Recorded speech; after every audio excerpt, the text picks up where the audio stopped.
Alright, what's going on, y'all? It's Akane Ty. Don't ask me why. I'm coming at y'all with another video. And in today's video, man, we're gonna get into why there are 10 players better than Giannis Antetokounmpo.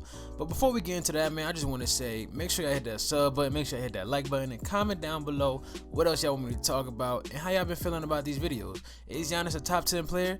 Is he not? Am I crazy? We're gonna get into it.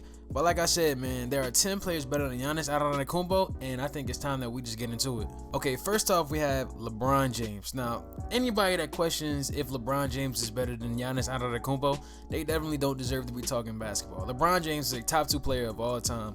There really isn't a lot that needs to be said about King James. He averaged 25 points per game, 8 rebounds, 8 assists just last season at the age of 36. 51% from the field, 36% from 3, which is impressive for LeBron, who came into the league known not as a shooter, but more as a slashing point forward. Nevertheless, top 2 player of all time. Was an MVP conversation, hands down better than Giannis Antetokounmpo. Next, we have none other than Kevin Durant. I mean, listen, you can just go off of the most recent series. Now, I know the Nets lost the series to the Bucks, but Kevin Durant was giving it to Giannis Antetokounmpo. I mean, he was almost taking it personal.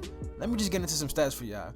First of all, Kevin Durant, when he tore his Achilles or ruptured it, he came back averaging 30. He was in MVP conversation himself before he ultimately got re-injured. He averaged 27 points per game, 7 rebounds, and 5 assists on the season, shooting, get this, 54% from the field and 45% from 3. Giannis could never, and 88% from the line. I mean, there's not much that needs to be said about KD either. He's probably the greatest scorer of all time. I mean, 7 foot tall, 7'6" wingspan, got a handle, and is one of the greatest shooters we have ever seen. I mean, we'll never get another Kevin Durant, not in this lifetime. Third, let's get into Stephen Curry. I mean, everybody knows who Stephen Curry is. And yeah, you may look at Steph Curry and say, oh, he's only 6'3". Giannis is this 6'11" freak. How could Steph Curry be better than him? When we talk about shooting, Steph Curry is the greatest shooter of all time. He just came off of season averaging 32 points per game, 5 rebounds, 6 assists, 48% from the field, 42% from 3, 92% from the free throw. I mean, he's one of the greatest free throw shooters, but that's not even saying enough. Just greatest shooter of all time. There's nothing more I have to say about Stephen Curry. Fourth on our list, we have none other than the Claw, Kawhi Leonard.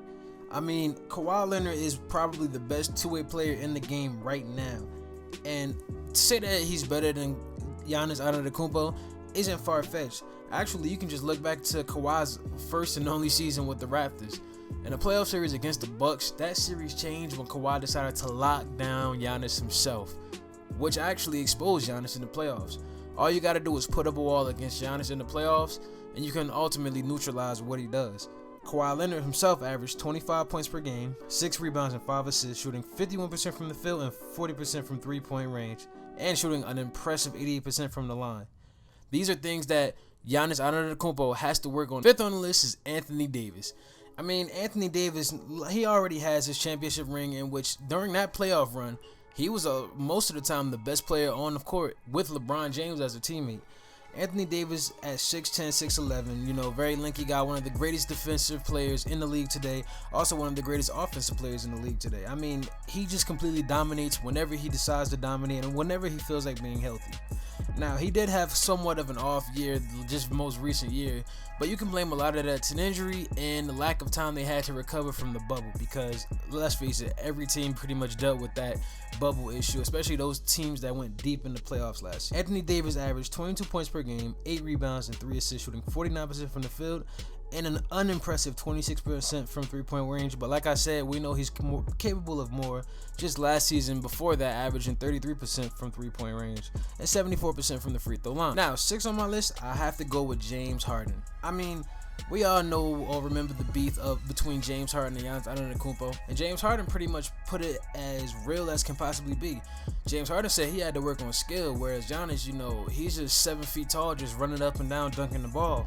And it's not as far-fetched as it sounds. James Harden had a really excellent point. James Harden, being one of the most skilled players of all time and one of the greatest scorers of all time, averaged 25 points per game, 7 rebounds, 11 assists. He shot 46% from the field and 36% from three-point range, 86% from the free throw line. Now, a lot of people criticize James Harden because of his lack of success in the playoffs. However, I mean, let's face it, anybody who knows basketball knows James Harden is a better player. He's more skilled, more versatile, and he can shoot the basketball.